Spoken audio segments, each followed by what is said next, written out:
Breaking news, Chelsea set to sign Pedro Neto for 63 million from Wolves. I did not expect to be reacting to this news today.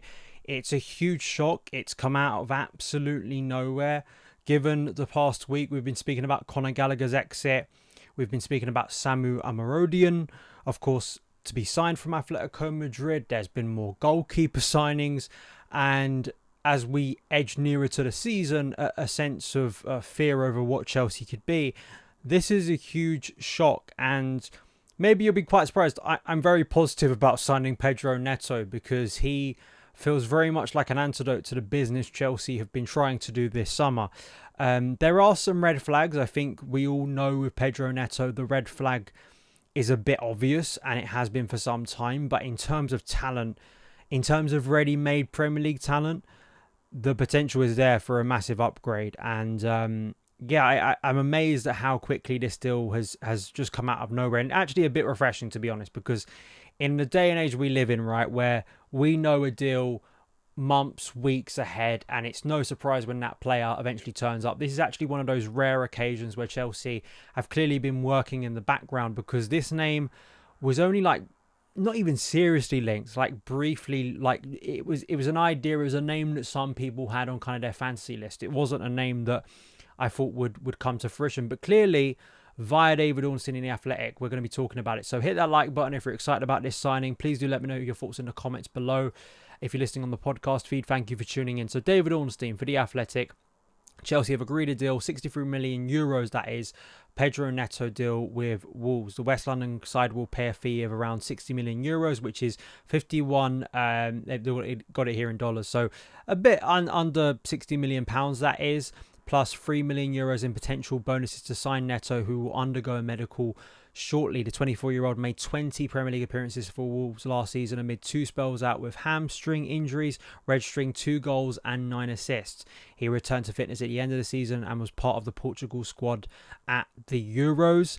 He joined Wolves from Braga in 2019 and has played 135 times for the Molineux club. Due to injuries, though, he has not played more than 25 games in a season since the 2020-21 campaign. He then lists this, David Ornstein, that Chelsea have already signed this summer Tosin from Fulham, Amari Kellerman, Mark Guiu, Kenan Dewsbury-Hall, Renato Vega, Caleb Wiley, Aaron and Antamino, who's going back to Broca Juniors, and of course we suspect that Omarodian will join that list. I think that the point that Ornstein raises right there is quite concerning over his injury record, given this is a guy who's regularly broken down with hamstring injuries. He didn't have an incredible season last term, but I distinctly remember against Chelsea on a number of occasions him doing pretty well against us. I think in terms of performance level, when he is fit, and this is a reoccurring theme at Chelsea Football Club, unfortunately, when the player, I feel like I've said that probably more than anything else on my show in recent years, is when the player's fit, if the player's fit. But clearly with Neto, he's got an acceleration, he's got an eye for goal. There is a ferocious nature to Neto that I really like about him when he's at his best. He can really tear defences apart. He can really go at his opposing fullback, whether that's left back. Of course, he predominantly plays obviously off the right, which is interesting because really all summer, and I was listening to an Athletic podcast with Liam Toomey where not only do they still want to sign a centre forward, they apparently still want to sign a left-sided attacker, which of course Neto isn't exactly a specialist on that side. He can operate off the right. Maybe under Maresca he could be shifted to the other side, but really predominantly, you know where he's playing, and it's usually off the right of attack. So I think that's something obviously to ponder as we look at Neto now moving to Chelsea. But for that fee, for his age, for what he's done for Wolves, you kind of suspect that Neto at this point in his career will be expecting to be a first teamer, which then begs the question around like Noni Madueke, who's obviously had a positive pre-season. But the knock-on effect is obviously key here because Chelsea have a ridiculously large squad. It's been pointed out a number of times, but I think coming into the frame, especially in recent days when we start to return to Cobham and maybe the players that we suspected would be sold haven't been sold yet, we have got a stupid number of players. And I know someone commented on my Samu video, a real concern about Maresca being handed a Graham Potter situation, and I absolutely understand where that's coming from because Chelsea need to shift players, and they've been briefing all summer that well, we're going to have a lot of games. But even if you have a lot of games, 40 players is just insanity. It's just not sustainable. You need to sort it out. And there is so much clutter. Not only clutter right now, but clutter in the future. I mean, the goalkeeping situation is just farcical. And none of the money that, like, Neto is again, you have to put it up with the red flags of his injury record. But Neto is a player that I think feasibly does upgrade what we have in right wing. If you're not counting Cole Palmer and you're assuming that Cole Palmer might play a more central role under Enzo Maresca, he's more of a ready-made player than not.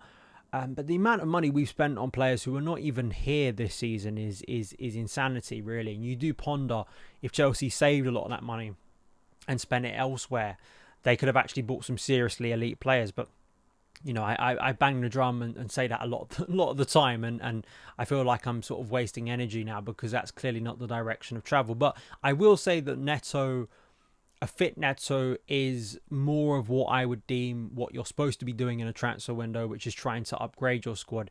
If he persists with injury problems and that doesn't really fix itself, and he remains a player that is missing large swathes of the season, obviously that's not a solution. So obviously, it does kind of question, why haven't other big clubs gone in for Neto? But they've gone in, they've made the deal happen, and I want to be more positive than negative about it. I think that he is obviously a Premier League proven, ready player. It's just the fitness side of it, but is someone that I think on his day is a really threatening winger. And it's a bit of a shock move out of absolutely nowhere. It's not that Chelsea were not in the market for any more attackers. I just think the speed of this deal has been quite rapid, and I'm interested to hear more of the background of it, of why Neto was targeted, what happened during the window for us to kind of change our priorities. Because you've also got to factor in that earlier in the window, right at the start of this window, we tried to sign Michael Elise, a very different player to Pedro Neto, and someone who I did at the time think would have been a brilliant signing. Better injury record, even though he had some injury problems, it's not quite the same as Pedro Neto, and I thought him, but they are different wingers. Pedro Neto is more of, he uses his speed, he can score a goal, he can maybe create, but not quite the same as Elise, who is more of a player who likes to drop a little bit deeper, kind of create stuff and kind of have his foot on the ball. I think Neto is someone famed for his ability in transition, especially to get in behind defences. But also Maresca's maybe role in this, right? Like, he wants wide players, and maybe he feels he just doesn't have enough at his disposal. He's maybe watched Mykhailo Mudryk this pre-season and thought, I can't work with that, and he needs better wide players that are going to facilitate what he wants to do at Chelsea.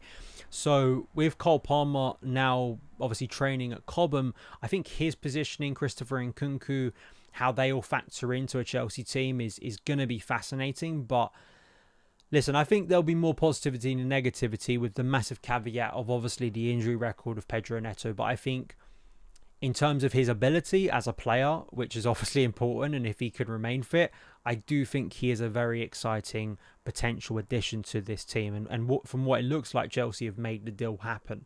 I'm interested to hear what you think. Are you a little bit worried that this is a name that we know, and it's being thrown out there to kind of maybe silence some of the criticism that has been had over the past week because of Conor Gallagher and across the summer, right?